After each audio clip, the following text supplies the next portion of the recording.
আলাইকুম। আজকে বানাবো বেগুন ভর্তা। বেগুনটা ভেজে নিছি, মরিচটা বাইটা, লবণ, শুকনো মরিচ বাইটা। এখন বেগুনটা ভর্তা বানাবো। আসসালামু আলাইকুম। আজকে বানাবো ডিম ভর্তা। এই দেখুন পেঁয়াজ ভর্তা। পেঁয়াজ ভর্তাটা এইভাবে বানালে খিচুড়ির সঙ্গে খেতে অনেক মজা লাগে। এইভাবে বানিয়ে খাবেন। এখন দিয়ে দেবো পেঁয়াজ ভর্তায় সরিষার তেল।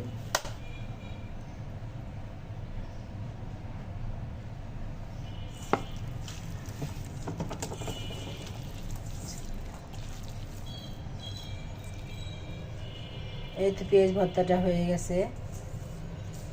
এখন বানাবো ডিম ভর্তা।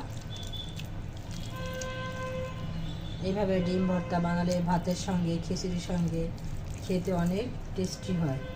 এইভাবে বানিয়ে খাবেন।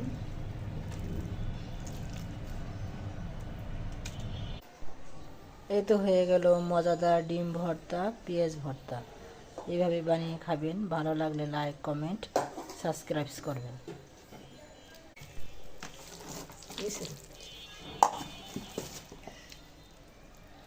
এই তো বেগুন ভর্তার ভিতরে সরিষা তেল দিয়ে দিব,